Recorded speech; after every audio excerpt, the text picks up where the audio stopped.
Class 12th student देखिए, आपका chapter 6 है मैक्सिमम मिनिमम और मिसलेनियस एक्सरसाइज का क्वेश्चन नंबर 10 है। और इसको बेसिक से आज समझ लेते हैं, दोबारा की दिक्कत नहीं होगी आपको इस क्वेश्चन में।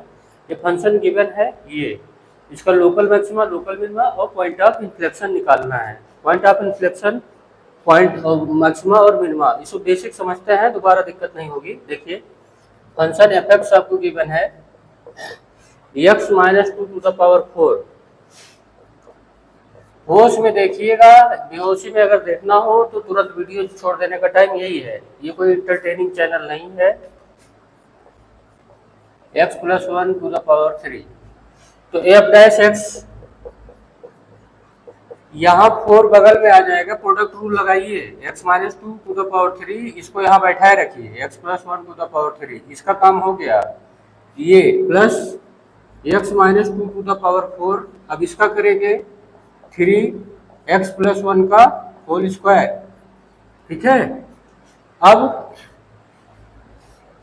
इसका हम एफ डैश एक्स को इक्वल टू 0 करना पड़ेगा क्रिटिकल पॉइंट के लिए, पता होगा आपको, थ्योरी में बताए थे। तो यहाँ पे कॉमन देखिए, x प्लस वन है, x प्लस वन है, पावर छोटी वाली कॉमन होगी, और x माइनस टू है, x माइनस टू है तो छोटी पावर कॉमन होगी, तो x plus one to the power 3, x minus two to the power 3 common हो जाएगा। यहाँ बचा 4, यहाँ केवल 4 बचेगा क्योंकि ये और ये दोनों कॉमन हो गए हैं। यहाँ प्लस x माइनस टू बचेगा, और यहाँ क्या बचेगा, हाँ यहाँ पे देखिए छोटी पावर कॉमन होने के चक्कर में 2 वाला कॉमन होगा। अरे x प्लस वन की पावर 2 कॉमन होगा, x प्लस वन की पावर 2 है, यहाँ पावर 3 है तो पावर 2 कॉमन हुआ, थोड़ा सा मिस्टेक हो गया, सॉरी इसके लिए। x minus two to the power 3 है तो ये 3 ही कॉमन होगा, यहाँ 4 है, छोटी पावर ये है, तो 4 से x minus two to the power cube common हो गया, और ये x प्लस वन की पावर 2 गई है, तो यहाँ पे 4 के पास में x प्लस वन बचेगा, ये हो गया। और x minus two to the power 3 common हुआ है तो यहाँ x माइनस टू बचेगा, और स्क्वायर निकल ही गया है तो यहाँ 3 बचेगा। ठीक है, अब सही है। यहाँ पे देखो x प्लस वन का होल स्क्वायर और x minus two to the power 3, यहाँ होएगा 4x plus 4 plus 3x minus 6, ये। अब यहाँ देखो 4 3 क्या हुआ, 7x, 7x और 4 से 6 जाएगा -2, तो 7x माइनस 2 और x प्लस वन का होल स्क्वायर और x माइनस 2 का क्यूब, ये इतना आ गया एफ डैश एक्स। ठीक है, अब एफ डैश एक्स का साइन जिस तरीके से चेंज होता है उसी हिसाब से क्रिटिकल पॉइंट पे मैक्सिमा, मिनिमा, इन्फ्लेक्शन सब देखते हैं। इसको 0 करोगे, x बराबर 0, इसको पूरा 0 करोगे तो एक बार जब इसको 0 करोगे तो यहाँ से आएगा 2/7, तो यहाँ कहीं लिखो इस पर 2/7, एक क्रिटिकल पॉइंट ये हुआ। एक आएगा -1 ये, और यहाँ से आएगा 2 यहाँ होगा, समझे। आप समझिएगा, 2 से ज्यादा रखो, 2 से ज्यादा रखो 5, कोई भी एक वैल्यू रखो, पूरा डिसाइड हो जाएगा। 5, ये भी पॉजिटिव, ये भी पॉजिटिव और ये भी पॉजिटिव। अच्छा 2 से कम रखो यहाँ से इसके बीच में, तो ये 2.7 है, मतलब ये यहाँ पे -1 है, यहाँ पे होगा 0, यहाँ पे 2.7 मतलब 1 से कम ही होगा ना, समझ पा रहे हैं।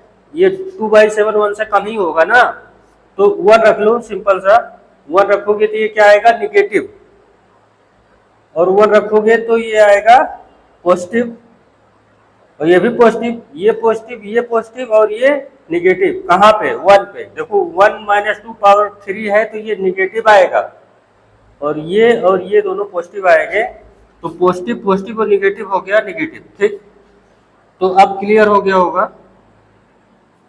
ये 1 मैंने हटा दिया, केवल चेक करने के लिए था। अब 0 की भी जरूरत नहीं है, -1 से 2/7 से -1 के बीच में क्या रख सकते हैं, 0, तो जब यहाँ 0 रखोगे तो निगेटिव आया, ये पॉजिटिव आएगा, और ये क्या आएगा, निगेटिव, ये निगेटिव, ये निगेटिव, तो क्या हो जाएगा, पॉजिटिव। ठीक है, ये निगेटिव 0 पे और ये निगेटिव 0 पे, और निगेटिव निगेटिव मिलके पॉजिटिव, और ये भी पॉजिटिव, तो ये आया पॉजिटिव। अब जी -1 से कम कर दीजिए, -5 रख दीजिए, तो ये निगेटिव, ये निगेटिव, निगेटिव निगेटिव पॉजिटिव, और ये तो पॉजिटिव होना ही है। तो मतलब क्या देख रहे हैं, पॉइंट ऑफ इन्फ्लेक्शन -1 पे होगा at X equal to -1, point of inflection होगा। क्यों होगा? क्योंकि साइन चेंज नहीं हो रहा है। कहाँ पे साइन चेंज नहीं हो रहा है? -1 पे। क्लियर? अब 2/7 पे देखो, पहले प्लस है फिर माइनस है, तो एट एक्स देखो, प्लस का मतलब वो पहले बढ़ रहा था फिर घटने लगा, तो कहाँ पे हो रहा है ये? 2/7 पे, मतलब पहले बढ़ा फिर घट गया, तो मतलब ये कौन सा पॉइंट है? Maxima. At X equal to 2/7 पे क्या होगा? मैक्सिमा होगा। क्लियर? अब 2 पे देखो, पहले घट रहा था फिर बढ़ गया। 2 पे देखो, 2 पे 2 पे देखो, पहले माइनस हुआ मतलब कम हुआ फिर बढ़ गया। 2 पे देखो, पहले माइनस हुआ फिर बढ़ गया, मतलब वैल्यू बन रही है वैल्यू। तो एट एक्स इक्वल टू 2 पे क्या आएगा? मिनिमा।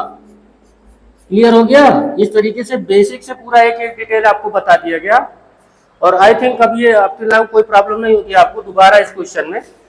और हम भी जो है खुद सेल्फ स्टडी से आई ट्रिपल ई निकाले हैं, IBPS RRB PO, बहुत सारे और गवर्नमेंट एग्जाम निकाले, मुझे पता है आप बेसिक में कहाँ फंसते हो। तो अगर आप चैनल को सब्सक्राइब करोगे तो पक्का आपका मैथ जरूर अच्छा होगा, उससे आप बेसिक से बेसिक बातें सीख पाएंगे।